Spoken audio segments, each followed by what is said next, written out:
Hoy hablaremos de virus. Sí, un tema que nos satura ya, lo sé. Pero, para mí, hay dos ideas clave que entender sobre los virus. Primero, un virus es muy diferente de una bacteria. La mayoría de los virus son unas 100 veces más pequeños y además también se comportan muy diferente. Por ejemplo, se infiltran en las células y usan su maquinaria para replicarse. Segundo, por eso mismo, cuando causan enfermedades hay que combatirlos de formas muy diferenciadas. Los virus se previenen con vacunas, cuando existen, claro, y si ya nos han infectado, suele bastar con dejar que el cuerpo se encargue de ellos, como puede ser el caso de los resfriados. Pero, si hace falta combatirlos, también existen medicamentos antivirales. Solamente cuando se trata de bacterias y no de virus, es cuando hay que emplear los antibióticos, y siempre con mucha precaución. Pero bueno, que todo esto lo digo yo por intentar aportar algo a la sociedad. En todo caso, recuerda, en caso de duda, consulte al farmacéutico. O, mejor todavía, al médico. Eso sí, siempre y cuando no sean homeópatas. Hoy en Ciencia, Ignacio López Goñi pone a prueba a sus compañeros para mostrar cómo se investiga la evolución de los virus. Haciendo el símil de un virus que va a copiarse, va a replicarse y cada vez se van a hacer más copias del virus, ¿no? Oímos tantas cosas del cambio climático que a veces es confuso. Por eso, en esta ocasión, Ángela Varela nos aclara conceptos clave del cambio climático.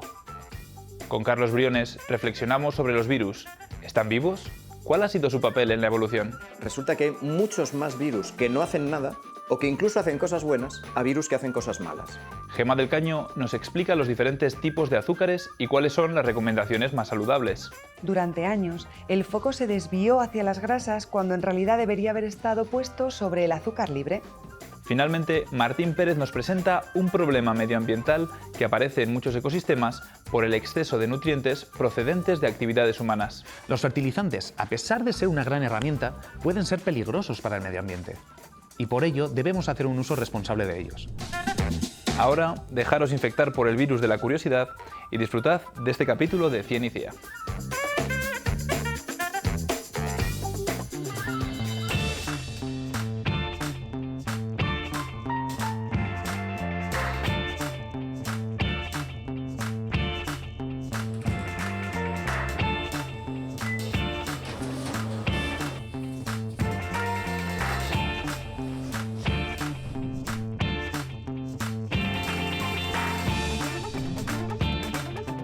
Hoy vamos a hablar de mutantes. Javier, ¿qué te sugiere a ti la palabra mutante? Voy a ponerme así, sí, o sea, claro, un monstruo. Un monstruo sí, verde, malo, etcétera, ¿no? Verde, con 3 ojos. Con 3 ojos. Sí, ¿no? Por lo menos 3 ojos. Pues lamento comunicaros que vosotros sois mutantes. Todos somos mutantes. En realidad todos los seres vivos somos mutantes. Pero si realmente queremos hablar de mutantes, tenemos que hablar de virus, ¿no? Y a lo largo de la pandemia hemos oído hablar de mutantes, de variantes, de variedades, etcétera, ¿no? Yo recuerdo que hubo una noticia muy alarmante que es el virus del coronavirus ha mutado 3 veces. Ha mutado muchísimo. Sí, es verdad. Al principio la gente se preocupaba mucho por esto, luego ya fue pues mira, vamos, cepas, ¿no? Las cepas también. Pues vamos a explicar el tema de los mutantes con una fotocopiadora. Yo lo que he hecho es una fotocopia de mi mano y después fotocopias sucesivas. Una fotocopia de la fotocopia, después otra fotocopia de la fotocopia y así sucesivamente.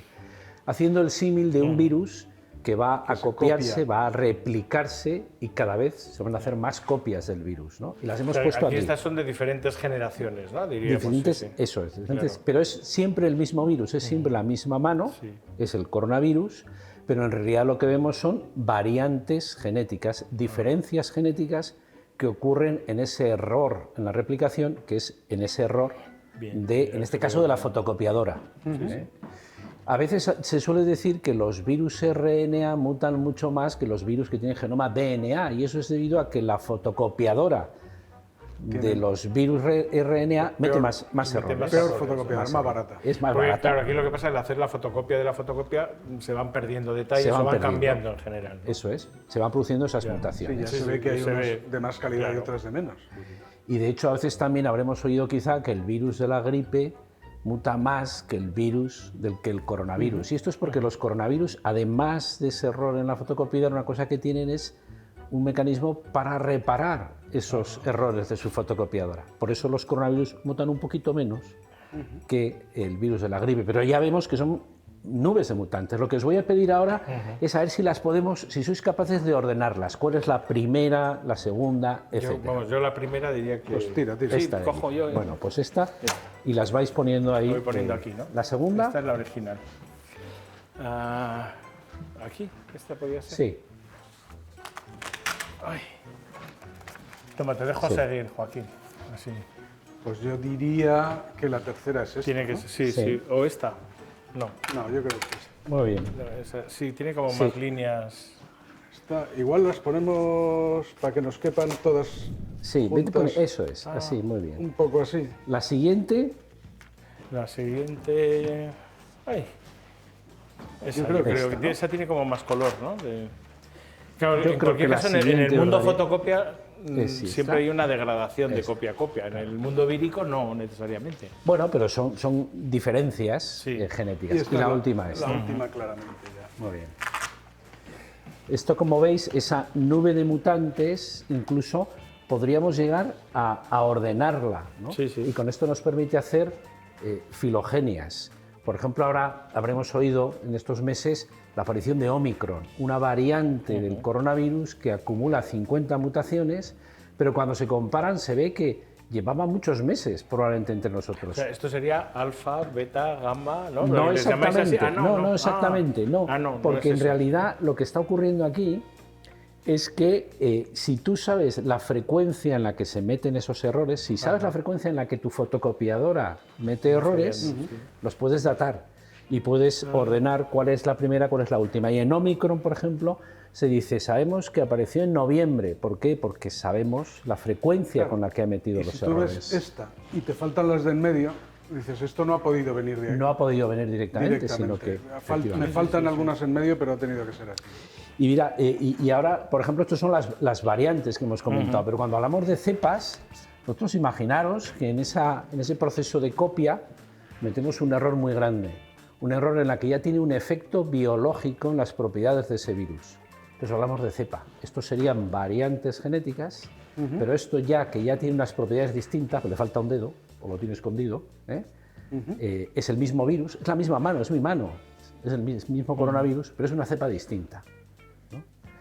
Y ya, para terminar con el virus de la gripe, por ejemplo, en el caso del virus de la gripe, tenemos otro efecto, además de la mutación, tenemos el efecto de la recombinación, porque el virus de la gripe lo que tiene es que tiene varios fragmentos del genoma. Además Su de genoma dedos, tiene colores.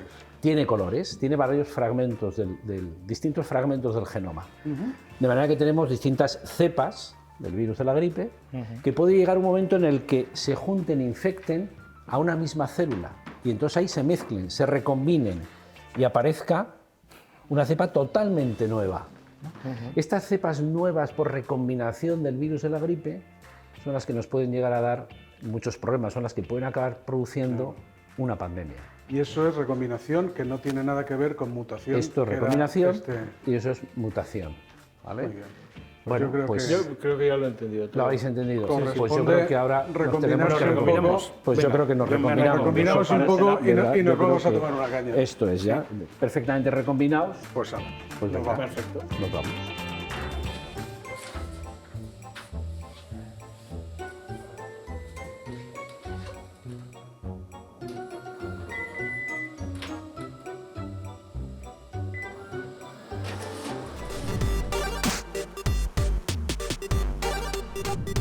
Imagina que le pusiésemos el termómetro a la Tierra. La temperatura media en 1880 era de menos 0,16. En cambio, en 2016 y 2020, esta media se elevó a más de 1 grado, lo que supone un importante calentamiento para el planeta. Y es que el cambio climático es una realidad. Sin embargo, hay bastante ruido entre toda la información. Por eso, hoy vamos a aclarar 8 conceptos sobre el cambio climático.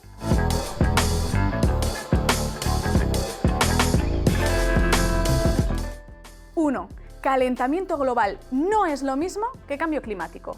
El cambio climático es el proceso y el calentamiento global es una de sus consecuencias. No en todos los lugares el cambio climático se muestra con una subida de temperaturas. Pueden producirse más tormentas, más nevadas. Por ejemplo, el fenómeno natural del Niño tiene lugar en ciclos de entre 3 y 8 años y se caracteriza por las intensas lluvias. Los científicos han alertado en la revista Nature de que el aumento del CO2 en el planeta puede traer consigo un niño permanente, desencadenando desastres naturales y humanitarios en el Pacífico. 2. El calentamiento global no es lineal.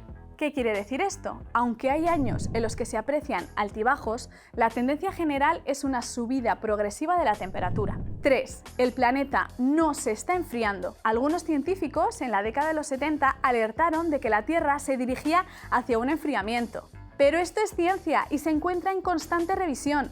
La mayor parte de los estudios sobre cambio climático ya predijeron el calentamiento hacia el que el globo terráqueo se dirige. Y hoy por hoy existe un claro consenso entre los investigadores. 4. El deshielo trae consecuencias negativas. ¿Has escuchado en los últimos años la cantidad de noticias de animales de la prehistoria que son encontrados debido al deshielo? Mamuts, leones y osos han aparecido entre el hielo debido al aumento de la temperatura terrestre. Esto ha supuesto un boom en entornos científicos, pero también ha provocado que suba el nivel del mar 3 milímetros cada año.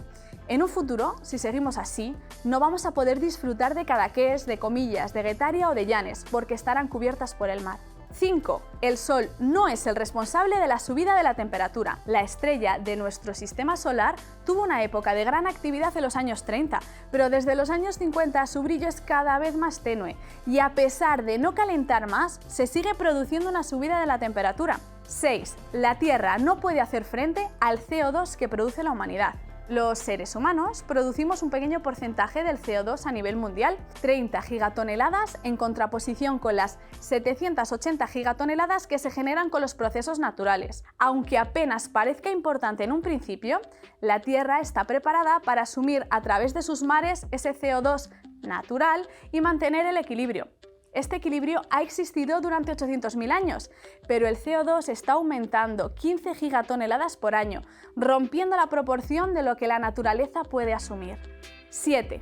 El vapor de agua contamina. ¿Cómo puede ser eso si es algo aparentemente inocuo? El calentamiento global hace que se evapore el agua y si el vapor de agua está por encima del valor habitual en la atmósfera, está generando un desequilibrio que puede traer consecuencias negativas, al igual que cualquier otro gas que se encuentre en una proporción mayor a la habitual en el aire. 8.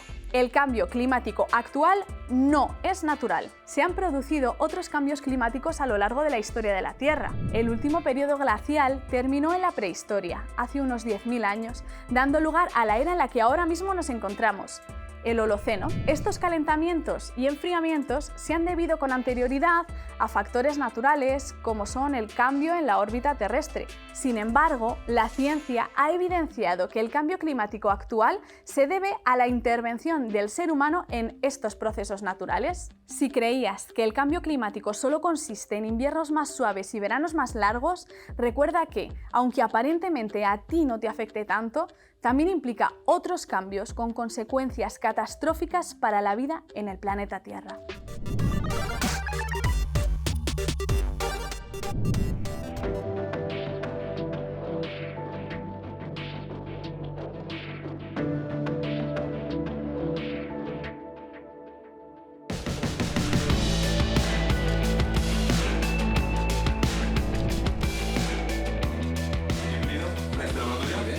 Por aquí tu abrigo, quizás. Sí. Carlos, hoy estamos en uno de los laboratorios de Ciencias de la Salud de la Universidad de Burgos. Sí. Porque querías hablar de algo, bueno, que también se puede estudiar en los laboratorios, obviamente, ¿no? Y que se estudia mucho en los laboratorios, sobre todo en laboratorios clínicos como es este. Hoy vamos a hablar de virus, Samuel. Y bueno, la pregunta obvia para empezar, por donde hay que empezar, ¿qué es un virus para empezar? Un virus básicamente es un trocito de ácido nucleico, que puede ser ADN o ARN, ellos pueden tener estos dos tipos de información genética, rodeado de una cápsida o cobertura de proteínas y en algunas ocasiones también de una membrana por fuera. Una membrana que viene de la última célula en la que han estado, que al salir de la célula se han llevado parte de su membrana. Entonces, básicamente es eso, los virus codifican proteínas y entran en nuestras células y nos parasitan. Y bueno, estábamos hablando pues, de, obviamente, el coronavirus ha producido esta pandemia, ha habido otras pandemias anteriores y los virus, pues sinceramente, tienen una fama terrible. Tienen mala fama. ¿Solo hay virus malos? Claro, esa es la cuestión. Tienen muy mala fama porque muchos virus producen enfermedades o epidemias o pandemias, ¿no? Y ahora estamos en plena, bueno, o casi terminando ya una pandemia que ha sido devastadora. Es decir, tiene una mala fama merecida. Además, son causantes de algunos cánceres. Hay una serie de cánceres que están producidos por virus. Pero claro, cuando lo vemos en conjunto, cuando lo vemos desde el punto de vista biológico, resulta que hay muchos más virus que no hacen nada o que incluso hacen cosas buenas a virus que hacen cosas malas. A mí me gusta decir que son héroes y villanos, que tienen una mala fama, que por supuesto, pues eso se la merecen, pero hay más virus que deberían tener mejor fama y por eso merece la pena estudiarlos. ¿Me podrías dar algún ejemplo en ese sentido? Pues sí, mira, los virus, por ejemplo, son absolutamente ubicuos en la naturaleza, existen en todos los entornos donde se han buscado virus, existen, incluso en entornos muy extremos hay virus. Los virus siempre están acompañando a las células, entran, salen, parasitan, ¿no? Y, por ejemplo, se calcula que en el agua de mar hay entre 1 y 10 millones de virus por mililitro de agua. Entonces, los números totales de virus en la biosfera son inmensos. Condicionan la dinámica de los ecosistemas porque están controlando la cantidad de especies que hay. Los virus son también reguladores de los tamaños poblacionales de las especies. Eso es interesante, ¿no? Y por supuesto son agentes evolutivos fundamentales. Los virus intercambian información entre distintas ramas del árbol de la vida, han hecho que surjan algunas especies, han contribuido digamos, a la diversificación de otros grupos de seres vivos. Y a pesar de ello, por ejemplo, seguimos sin saber si están vivos o no están vivos, que es un tema interesante. Claro, es una cuestión que salió cuando estuvimos hablando sobre qué era la vida. Claro, eso es. Y es Ahí una aparecía polémica en cierto sentido, ¿no? Porque sí, yo siempre he oído, pues bueno, como que hay cierta controversia en definimos a los virus como vida o no. Fíjate, son agentes fundamentales, te estoy diciendo, en la evolución, es decir, forman parte de la biosfera, son compañeros nuestros, vamos viajando con los virus desde el origen de la vida, probablemente. Pero si recordamos las características de la vida que hablábamos, ¿verdad?, en uno de los primeros episodios de Cien y Cía, la vida requiere metabolismo, compartimento y replicación. A los virus les falta el metabolismo. Sí que tienen compartimento, tienen una parte exterior del virus que se relaciona con el resto, sí que tienen material genético, pero no tienen metabolismo, no hacen las propias reacciones que les permiten reproducirse. Esas nos las roban. Tienen que parasitar a las células y son parásitos obligados. Entonces, en ese sentido, si definimos la vida como esa combinación de tres características, los virus no estarían vivos.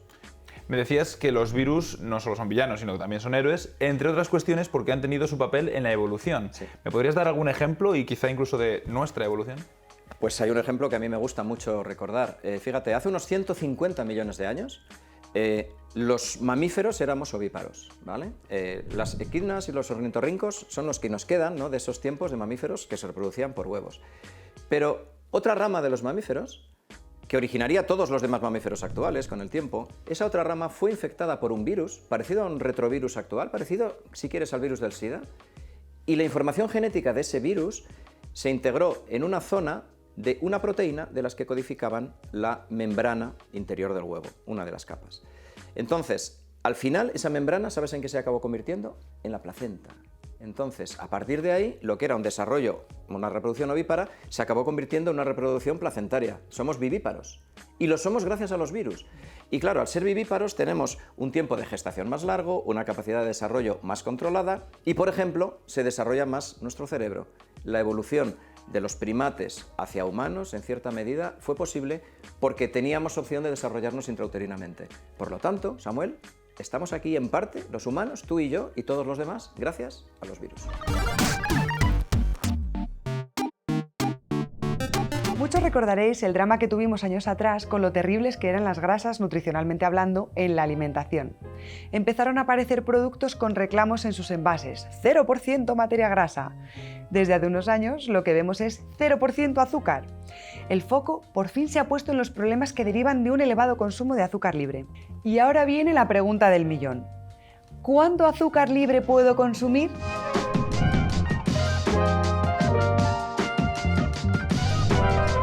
Pues en el proyecto de conclusiones de la EFSA lo dejan claro, lo mínimo posible.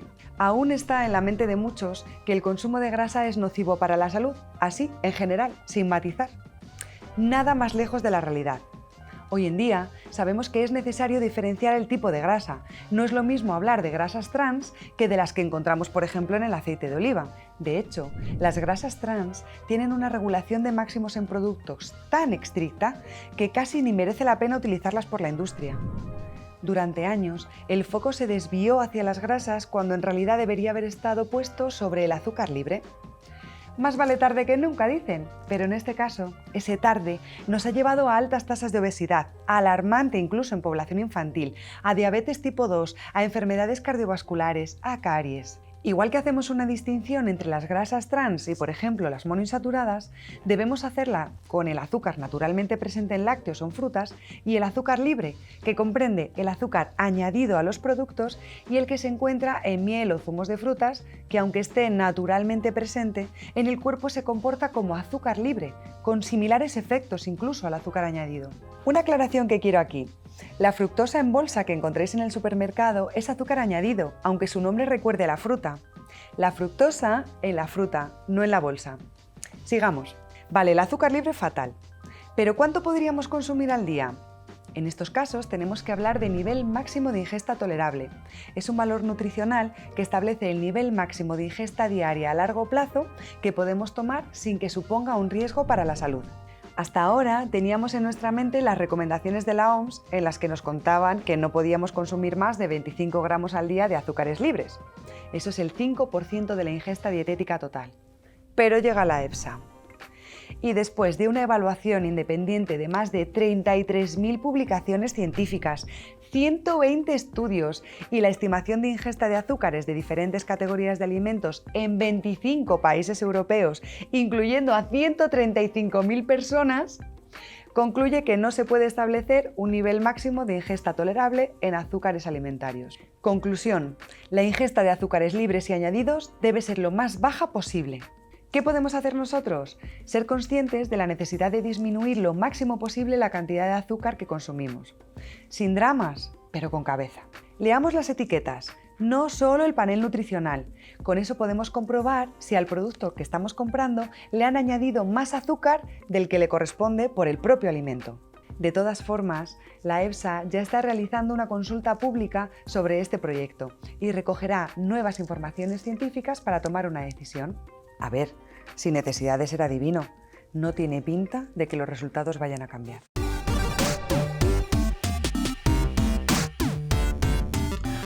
Hace 200 años, el economista Thomas Malthus demostró matemáticamente que casi toda la humanidad moriría de hambre tarde o temprano, ya que la población del planeta crece mucho más rápido que nuestra capacidad de generar alimentos.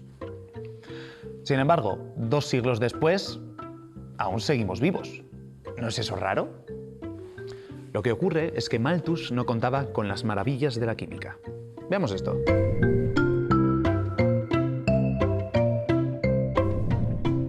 Los seres vivos estamos hechos de materia orgánica. Eso quiere decir que estamos hechos principalmente de carbono, hidrógeno, oxígeno y nitrógeno. Para sobrevivir necesitamos comer, ya que la comida nos da energía para movernos y también elementos que usamos para crecer y regenerarnos. El carbono y el oxígeno son fáciles de obtener. Las plantas, gracias a la fotosíntesis, atrapan el CO2 de la atmósfera y lo transforman en materia orgánica que podemos digerir. Pero el nitrógeno, amigo, eso es otra historia. El aire que respiramos está lleno de nitrógeno. Pero los átomos de nitrógeno están unidos entre sí con un enlace químico muy fuerte. Romper este enlace es muy difícil. Y si no separas los átomos, no puedes usarlos para construir tus células. Por suerte, en la Tierra existen algunas bacterias capaces de coger el nitrógeno del aire y transformarlo en otros compuestos, como amoníaco o nitratos. Estos compuestos actúan como fertilizantes de la Tierra, permitiendo que las plantas tengan en el suelo todos los nutrientes necesarios para crecer. Por desgracia, estas bacterias son muy lentas. Y si queremos crear grandes cultivos de comida para alimentar a todo el planeta, debemos encontrar una fuente extra de nutrientes. Es aquí donde entra este hombre, Fritz Haber, quien ganó el Nobel de Química por inventar el proceso Haber-Bosch. Un proceso industrial que nos permite transformar el nitrógeno del aire en amoníaco, y este es precursor de casi todos los fertilizantes industriales. Gracias a esta reacción, multiplicamos nuestra capacidad para cultivar alimentos, y se calcula que el 80% de la población mundial se alimenta gracias a esta invención. Hay mucho que agradecerle al señor Haber. pero también fue el padre de la guerra química, así que es mejor no endiosarlo. El proceso Haber nos permite generar millones de toneladas de fertilizante cada año, lo cual es mucho fertilizante. Demasiado. El uso generalizado de estos compuestos ha generado nuevos problemas a los que tendremos que enfrentarnos en el siglo XXI. Cuando añadimos fertilizantes al suelo, la mayoría de los nutrientes son absorbidos por las plantas, pero parte de ellos pueden ser arrastrados por la lluvia hasta los ríos subterráneos, y estos finalmente llegan a los lagos o al mar. Cuando esto pasa, los ecosistemas de dichos lagos sufren cambios drásticos. Antes decíamos que el nitrógeno es un elemento esencial para la vida, pero difícil de obtener. Y por eso hay muchos ecosistemas que crecen hasta consumir todo el nitrógeno disponible y una vez llegados a este punto, no crecen más. Si por accidente vertemos fertilizantes ricos en nitrógeno en estas aguas, se produce un desequilibrio en el ecosistema. La presencia de nutrientes permite que crezcan un gran número de bacterias, algas y otros microorganismos. Y a veces estos seres crecen sin control, como un cáncer, y acaban enturbiando las aguas. A este proceso se le conoce como eutrofización, palabra que viene del griego y significa bien nutrido. La eutrofización es un problema serio, ya que la turbidez del agua impide que las plantas acuáticas reciban luz. Y sin luz no hay fotosíntesis, y sin fotosíntesis no hay oxígeno para que los peces y otros seres vivos puedan respirar. Esta desgracia es el origen de la crisis del Mar Menor, aquí en España, que durante los últimos años ha sufrido un daño brutal por no haber sido protegido de la forma correcta. ¿Y cuál es la solución a todo esto? ¿Debiéramos deshacernos de los fertilizantes y abonar el campo solo con estiércol? No. Los fertilizantes sintéticos son uno de los grandes inventos de la humanidad, y sin ellos millones de personas morirían de hambre, como predijo Malthus. Sin embargo, como dijo Spiderman, un gran poder conlleva una gran responsabilidad. Los fertilizantes, a pesar de ser una gran herramienta, pueden ser peligrosos para el medio ambiente. Y por ello debemos hacer un uso responsable de ellos, e invertir en tecnologías que nos permitan eliminar los nutrientes que, por error, pasen de los campos a los lagos. Dicen que errar es de humanos, pero yo creo que lo que verdaderamente nos hace humanos es encontrar las soluciones a los problemas que nosotros mismos hemos creado. Y llegados a este punto, me toca despedir el programa. A ver, programa, ven por aquí. Vamos a ver. He estado viendo tu rendimiento de la última media hora y la verdad es que ha estado muy bien, ¿eh? O sea, ha estado bien, pero me ha faltado como un poquito de, ¿sabes? Como punch y un poquito de... que fuera un poquito más fresh, con un mejor delivery. La cuestión es que lo siento mucho, pero me parece que vamos a tener que despedirte, así que veremos qué tal lo hace el próximo programa en tu lugar. Sintiéndolo mucho, estás despedido. Adiós. Bye, bye. ¡Despedido!